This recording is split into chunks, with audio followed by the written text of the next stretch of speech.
고린도전서 15장 1절에서 11절 말씀입니다.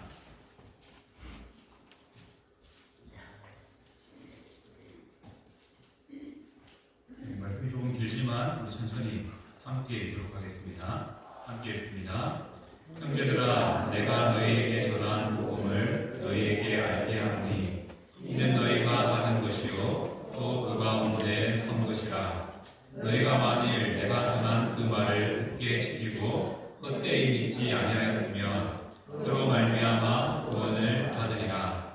내가 받은 것을 먼저 너희에게 전하였더니 이는 성경대로 그리스도께서 우리 죄를 위하여 죽으시고 장사 지낸 바 되셨다가 성경대로 사흘 만에 다시 살아나사 게바에게 보이시고 후에 12 제자에게와 그 후에 500여 형제에게 일시에 보이셨나니 그 중에 지금까지도 대다수는 살아있고 어떤 사람은 잠들었으며 그 후에 야고보에게 보이셨으며 그 후에 모든 사도에게와 맨 나중에 완삭되지 못하여 앉아 같은 내게도 보이셨느니라. 나는 사도 중에 가장 작은 자라. 나는 하나님의 교회를 박해하였으므로 사도라 칭함 받기를 감당하지 못할 자니라. 그러나 나아가 나의 것은 하나님의 은혜로 된 것이니 내게 주신 그의 은혜가 헛되지 아니하여 내가 모든 사도보다 더 많이 수고하였으나 내가 한 것이 아니요 오직 나와 함께 하신 하나님의 은혜로다. 그러므로 나나 그들이나 이같이 전파하매 너희도 이같이 믿었느니라. 아멘.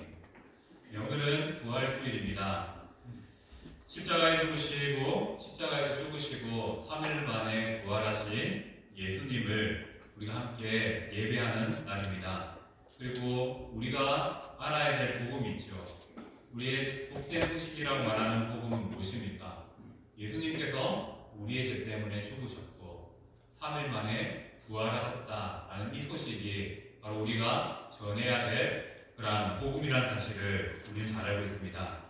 자, 오늘 읽었던 말씀 고린도전서는 바울이 고린도 교회에 보낸 편지입니다. 특별히 바울이 고린도 교회에 편지에서 고린도 교회에 강조하고 싶었던 것은 고린도 교회 가운데 복음을 바르게 아는 것이 필요하다.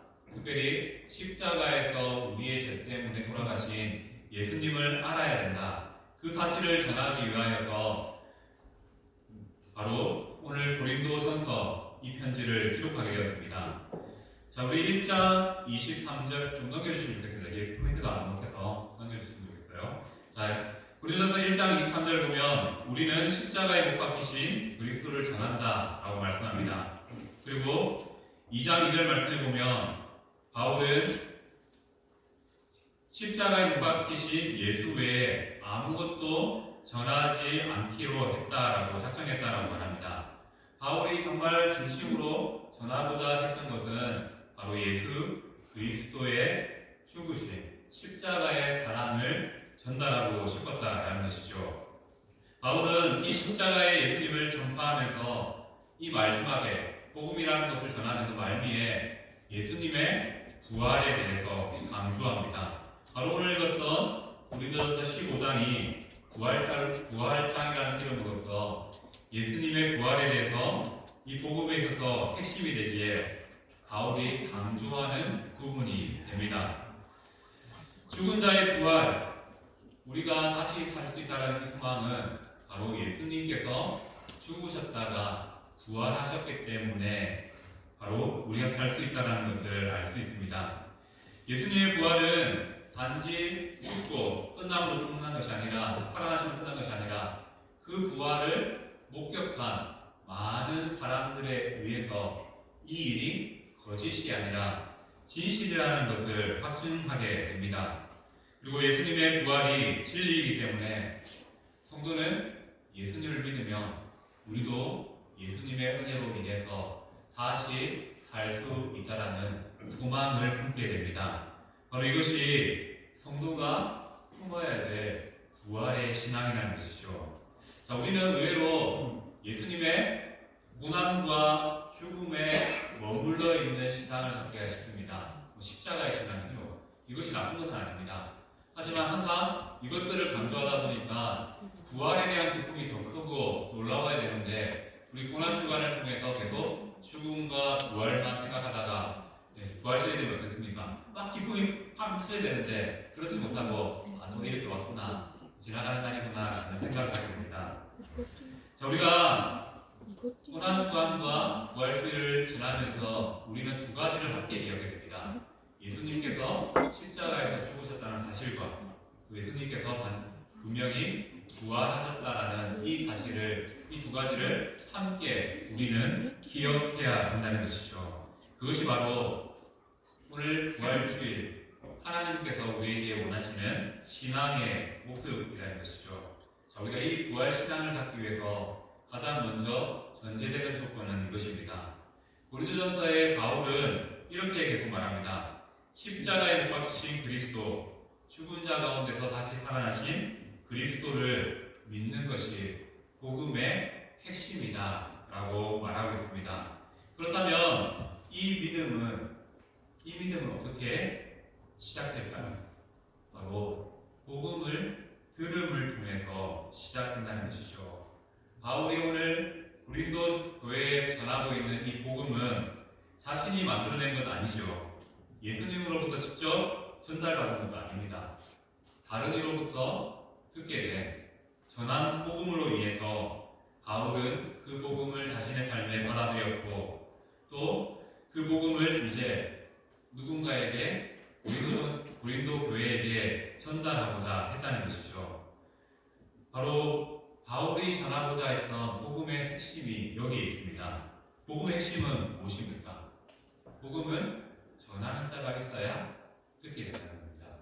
그리고 이 복음은 바로 예수님의 이야기라는 사실을 깨닫게 됩니다. 자, 오늘 본문은 그리스도인들이 전해야 될 복음에 대해서 말씀합니다. 그 복음의 내용은 무엇입니까? 그리스도께서 우리의 죄 때문에 십자가에 죽으셨다. 그리고 장사 지내셨다. 그리고 3일 만에 부활하셨다라는 이 복음의 진리를 고린도 교회에 전하고자 했던 것이죠. 왜 이러한 진리를 전하려고 했을까요? 바울이 전한 복음은 사실임을 증명하면서 이 사실을 전달하게 됩니다. 왜냐하면 고린도 교회가 어느 교회보다 복음이 가장 필요한 교회라고 바울은 생각했기 때문이죠. 자, 이 복음을 증명하기 위해서 바울은 복음의 증인들, 특별히 부활의 증인들을 나열하고 있습니다. 이 부활하심이 성경대로 이루어졌다라고 말하면서 오늘 읽었던 5절부터 8절까지의 말씀을 통해서 6차례 부활에 대한 목격자들을 증명하고 소환하고 있습니다. 예수님의 부활을 가장 먼저 목격한 사람은 누굽니까? 오늘 본문을 보면 대바로 나오지만 아니죠. 막달라 마리아가 예수님의 부활을 가장 먼저 목격한 사람입니다. 그런데 막달라 마리아가 어떤 사람이었습니까? 이전에 귀신 들렸다가 귀신이 쫓겨남 당한 여인이었습니다. 사람들의 인식 속에는 어떤 마음이 있을까요? 막달라 마리아를 보면서 이 여인의 말은 신빙성이 없다고 생각했던 것 같습니다. 안 그렇겠습니까? 이전에 이 여인이 귀신 들려서 있었던 것을 사람들이 잘 알아요. 그러니 이 여인이 예수님이 부활했다 하면 또 이상한 영이 수였나 하면서 아마 그녀의 말을 믿지 못할 겁니다. 그리고 또 당시의 문화를 생각해 보면 안타깝게도 여인들은 법정에서 증언할 자격이 없습니다. 증언해도 그것을 법적으로 인정해 주지 않는 문화였습니다. 그렇기 때문에 오늘 본문의 부활의 증인의 첫 번째 인을 막달라 마리아라고 말하는 것이 아니라 게바로 베드로로 말하고 있습니다. 바로 이 부활이 실제 이루어진 진리의 사건이라는 것을 바울은 고린도 교회에게 증명하기 위해서 이렇게 사람들의 이름을 나열합니다. 5절 말씀을 보면 먼저 게바의 유다에게 예수님의 부활이 나타났다라고 말합니다. 그리고 이어지는 말씀에 12제자에게 또 예수님이 부활하신 예수님이 목격되었다라고 말합니다. 자, 케바와 12제자들은 예수님이 부활하신 날 부활하신 예수님을 보게 됩니다. 여기서 12제자라는 표현이 등장하지만 우리가 잘 알다시피 유다를 뺀 12제자입니다. 12제자, 유다가 빠졌음에도 12제자라고 사용한 이유는 바로 이 12제자라는 이 표현이 예수님의 제자의 대표적인 그런 표현을 하는 통상적인 표현이기 때문입니다. 유다가 없는데 왜 12명입니까? 라고 할 필요 없습니다. 남은 11명을 지칭하는 말이 12제자입니다. 바로 예수님은 부활하신 예수님은 가장 먼저 막달라 마리아에게 보이셨지만 케바와 12제자에게 자신의 부활하신 모습을 보여주셨습니다. 그리고 6절 말씀을 보면 이어지는 말씀에 500여 형제들에게 이 모습을 나타내셨습니다. 그리고 예수님을 목격한 자들이 바울이 이 편지를 쓸 당시에도 여럿이 살아 있었다라고 증언하고 있습니다. 이 말은 무엇입니까? 예수님의 부활이 진실이었다. 목격한 자들이 많기 때문에 사실이었다는 것을 의미합니다. 그리고 7절 말씀으로 가면 야고보에게도 보이셨다라고 말합니다. 7절에 말하는 야고보는 누구일까요? 예수님의 제자 중에 야고보가 2명이 있었습니다. 그런데 여기서 야고보는 예수님의 제자 야고보가 아니라 예수님의 육신의 형제인 야고보입니다. 예수님의 육신의 형제들은 예수님이 죽으실 당시에 예수님을 믿은 사람들이 없었습니다. 하지만 부활 이후 예수님의 부활을 목격함을 통해서 그들 가운데 믿음이 생겨난 자가 있다는 것입니다. 그 중에 대표적인 인물이 바로 예수님의 육신의 형제였던 야고보라는 인물입니다. 야고보는 부활하신 예수님을 목격하고 믿음의 사람이 되었다는 것이죠. 그리고 이 야고보는 사도행전에 보면 이후에 예루살렘 교회, 최초의 교회라고 하는 예루살렘 교회의 지도자가 되는 인물로 세워지게 됩니다. 그리고 말씀을 보면 또 모든 사도에게 다시 한 번 더 보이셨다라고 말씀합니다. 그리고 마지막 누구에게 보셨죠? 바로 이 복음을 전하고 있는 이 편지를 쓰고 있는 바울에게 보였다라고 8절 말씀은 말씀하고 있습니다. 자, 바울은 우리가 알다시피 예수님이 죽으시고 부활하시고 승천하신 이후에 예수님을 믿은 인물입니다. 바울이 만난 예수님은 여러 해가 지난 후, 부활하시고 여러 해가 지난 후에 예수님입니다. 하지만 분명한 것은 바울이 부활하신 예수님을 실제적으로 만났다는 것이죠. 그렇기 때문에 바울을 우리는 사도라고 부릅니다. 사도의 조건은 무엇입니까? 예수님과 함께 생활하면서 예수님이 부활하신 것을 눈으로 직접 목격한 자를 사도라고 말합니다. 그래서 우리가 12명의 제자를 12사도라고 하는 이유가 여기에 있습니다. 바울은 한참 뒤의 인물임에도 불구하고 사도라고 붙인 이유는 그의 인생에 부활하신 예수님을 직접 목격하는 은혜를 입었기 때문입니다. 하지만 바울은 자신을 이렇게 표현하죠. 8절 말씀을 보면 만삭되지 못하여 난 자라고 고백하고 있습니다.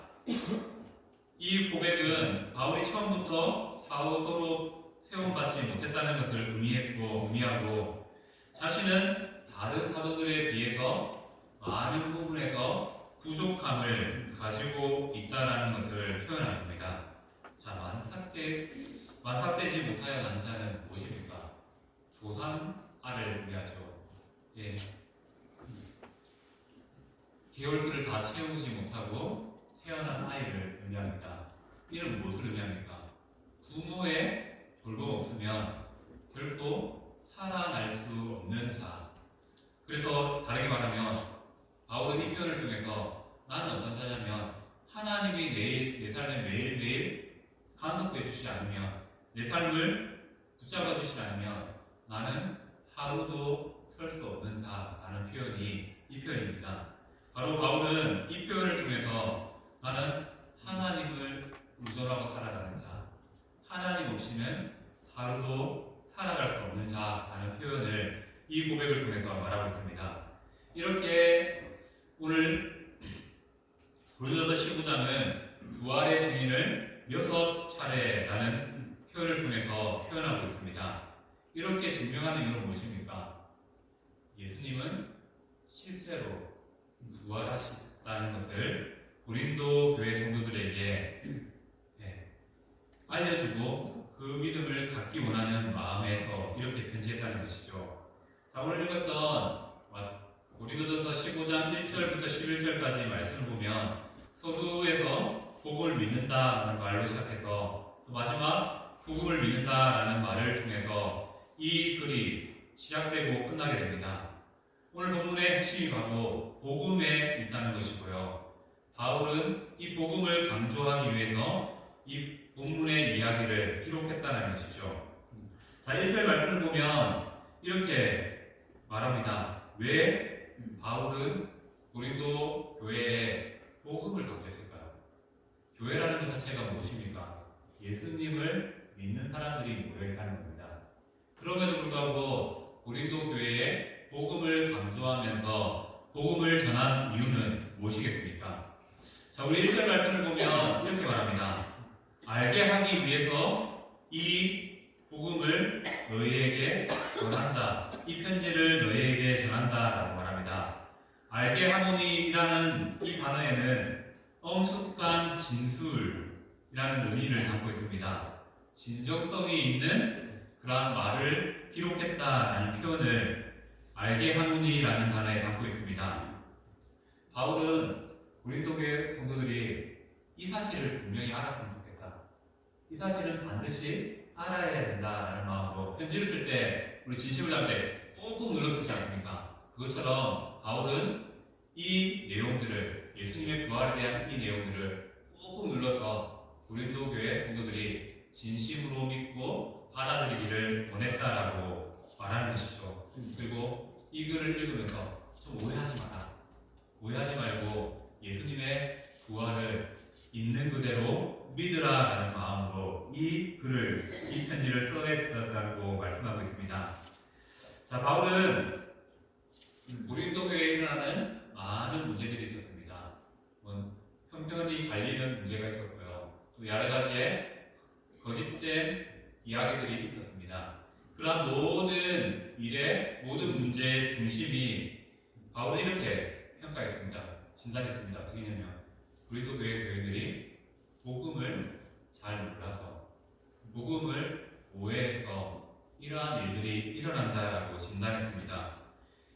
복음을 오해하니까 바른 행동이 나타나지 않는 것이죠. 그리고 교회 내에 이 복음을 잘못되게 믿는 자들이 있었기에 바울은 고린도 교회에 복음이라는 이름 아래 예수님의 죽으심과 부활하심을 전하고자 했다는 겁니다. 다르게 말하면 현재 교회에 일어나는 모든 일들도 어떻게 보면 우리가 복음을 제대로 믿지 않고 알지 못하기 때문이라고 생각해 볼 수 있습니다. 예수님의 죽으심과 부활이 담기지 않은 복음이 고린도 교회 가운데 있었던 것 같습니다. 이는 교회 내에 잘못된 가르침이 있었다는 사실과 교인들이 말씀에 무시했다는 의미를 두 가지를 다 생각해 볼 수 있습니다. 고린도 교인들은 예수님을 믿는 믿음이 있었지만 이 복음의 진리에 대해서 무지했던 것 같습니다. 그렇기에 잘못된 가르침을 통해 헛되게 잘못되게 믿고 있었다는 것이죠. 바울이 부활을 온전히 복음을 온전히 가르치기 위하여서 이 편지를 알게 하기 위하여서 진심을 담아 꾹꾹 눌렀었다는 것을 알 수 있습니다. 그렇다면 이제 한번 생각해 봅시다. 바울이 정말 고린도 교회 성도들에게 전하고 싶었던 복음은 무엇이었을까요? 간단하게 얘기하면 예수님의 이야기입니다. 하지만 더 자세하게 말하면 바울은 복음을 그들에게 전하고 싶었습니다. 자신도 복음을 다른 성도로부터 들었죠. 그리고 이 복음을 고린도 교회 교인들이 온전히 깨우치기를 바랬습니다. 그 바램을 세 가지의 복음의 핵심 내용을 통해서 그들에게 전달했다는 것이죠. 첫 번째는 무엇입니까? 3절 말씀을 보면 예수님께서 성경대로 우리 죄를 위해서 죽으셨다는 것을 전달하고자 했습니다. 복음의 핵심이죠. 자, 이 말씀은 무엇을 의미합니까? 예수님의 죽으심이 목적이 있는 죽음이었다. 그 목적은 바로 우리의 죄를 용서하기 위한 일이었다는 것을 말씀합니다. 이사야서 53장 5절에서 6절까지의 말씀을 보면 이렇게 말하죠. 제가 한번 읽어드리겠습니다. 그가 찔림은 우리의 허물 때문이요 그가 상함은 우리의 죄악 때문이라. 그가 징계를 받음으로 우리는 평화를 누리고 그가 채찍에 맞음으로 우리는 나음을 받았도다. 우리는 다 양 같아서 그릇 행하여 각기 제 길로 갔거늘 여호와께서는 우리 모두의 죄악을 그에게 담당시키셨도다 라고 말씀합니다. 대표적인 말씀이죠. 예수님은 성경대로 우리의 죄를 위해서 죽으셨다는 것입니다. 예수님의 죽으심의 의미는 바로 우리의 죄악의 문제를 해결하기 위함이라고 밝혀 말씀하고 있습니다. 바로 예수님은 이렇게 성경대로 우리 죄를 위하여 죽으셨다는 것이 복음의 첫 번째 사실, 핵심이라는 것이죠. 두 번째 복음의 핵심은 무엇입니까? 이어지는 말씀을 보면 예수님은 장사 지낸 바 되었다라고 말씀합니다. 4절 말씀이죠. 4절 말씀을 보면 예수님은 장사 지낸 바 되셨다라고 이 복음의 진리라고 말씀하고 있습니다. 예수님의 죽음은 거짓말이 아니라는 것이죠. 당시 종교 지도자들은 예수님의 죽음을 부정하기 위해서 어떠한 일들을 했습니까? 예수님을 혹시나 부활하실까봐 앞에 지키는 자를 세웠고요. 혹시나 이 부활이 이루어질까봐 염려하며 걱정했습니다. 그래서 어떠한 일들을 행하게 됩니까? 예수님은 죽지 않았다라는 거짓말도 만들었고요. 그리고 예수님의 시체가 사라졌을 때 예수님의 시체를 제자들이 훔쳐갔다. 그래서 그 부활은 거짓이다라고 거짓된 소문들을 유포하게 되었습니다. 하지만 우리가 잘 알다시피 예수님은 죽으셨습니다. 그리고 3일간 무덤에 모셨습니다. 장사 디레마 되었다는 것이죠. 이를 목격한 수많은 증인들이 있었다는 것이죠.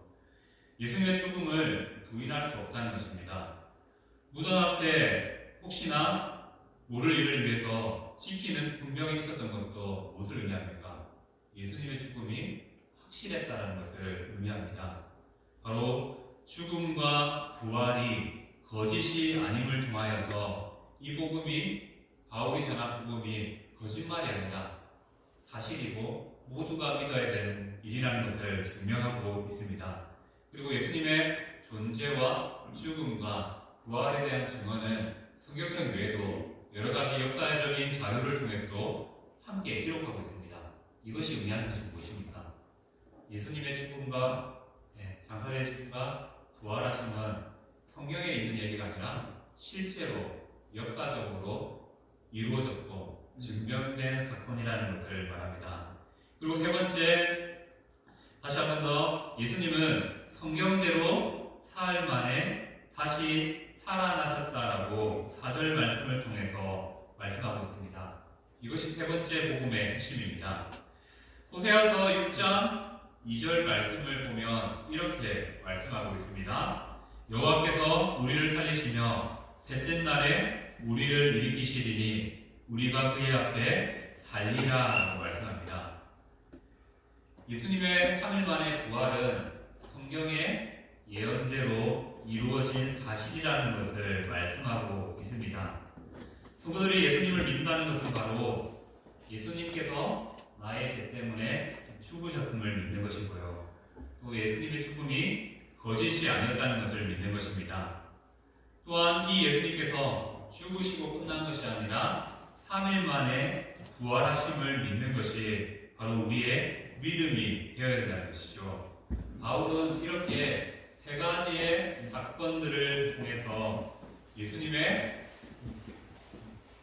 죽으시고 장사되시고 부활하신 것이 바로 복음의 핵심이라는 사실을 전달하고 있는 것입니다. 바로 우리가 믿어야 될 복음, 우리가 들어야 될 복음이 이것입니다. 무엇이라고요? 예수님께서 우리의 죄 때문에 죽으셨습니다. 그리고 예수님은 죽음을 통해서 장사지림을 통하여서 그 죽음을 확실한 죽음으로 증명하셨습니다. 그뿐만 아니죠. 3일 만에 부활하심을 통하여서 예수님은 죽으시고 부활하셨다는 것을 실제적으로 증명하셨다는 것이죠. 이에 많은 증인들이 있었다라는 것을 말씀합니다. 그래서 고린도 교회 성도들이 이 말을 듣고 이 복음을 듣고 온전히 주를 깨닫기 원했다는 것을 우리가 함께 기억했으면 좋겠습니다. 자, 우리 11절 말씀을 보면 이제 이렇게 말합니다.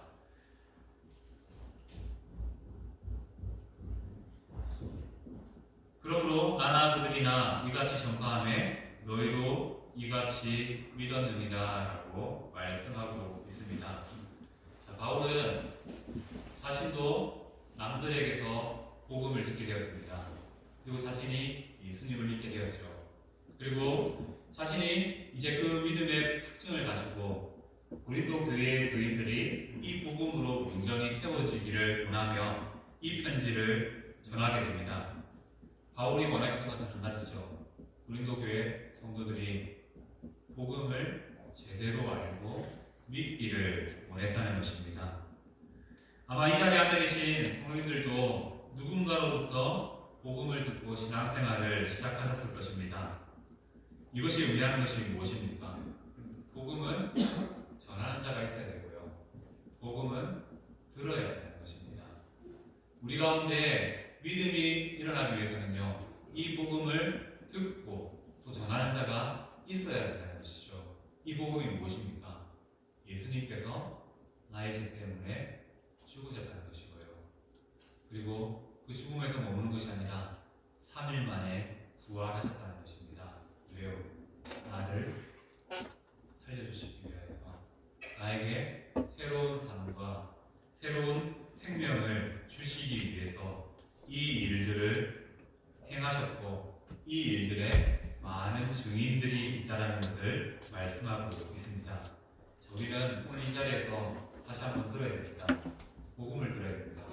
예수님께서 나의 죄 때문에 죽으셨다는 사실을 다시 한번 더 믿음으로 듣고 믿음으로 고백하시는 성도님 되시길 소망합니다. 더 나아가서 3일 만에 죽으신 예수님께서는 3일 만에 부활하셨습니다. 이 사실도 동시에 믿음으로 고백하시는 성도님 되시기를 소망합니다. 아멘. 바울은 이렇게 복음을 가지고 복음을 전하는 삶을 살았습니다. 그리고 그는 이 삶을 하나님의 은혜로 된 것이다 라고 고백하고 있습니다. 자, 우리가 이 은혜를 잊어버리면요, 우리의 신앙이 흔들릴 수밖에 없습니다. 복음을 우리가 읽게 되면 잘못된 길로 행할 수 있다는 것이죠. 그렇게 우리의 신앙은 예수님의 십자가에서 함께 죽고 예수님의 부활과 함께 살아나는 그러한 신앙, 그러한 경험이 있는 신앙이 되어야 된다는 것을 말씀하고 있습니다. 그리고 더 나아가서 이 부활의 신앙은 나를 통해서 누군가에게로 흘려보내는 신앙이 되어야 된다는 것을 말씀하고 있습니다. 성도들이 입을 열지 않으면 복음을 들을 사람이 없다는 사실을 오늘 말씀은 말씀하고 있습니다. 네, 부활주일, 오늘은 부활주일입니다. 부활주일 우리가 정말로 들어야 될 것이 있습니다. 무엇일까요? 늘 알고 있고 늘 들어왔고 늘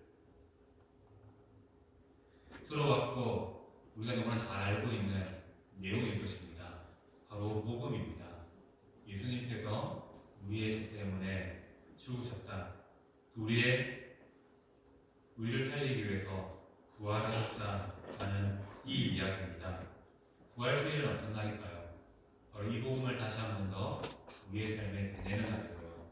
더 나아가서 우리의 입을 열어서 이 복음을 말할 수 있는 날이 되어야 됩니다. 그것이 바로 부활절이 우리에게 있는 이유라는 사실을 우리가 다시 한 번 더 기억했으면 좋겠습니다.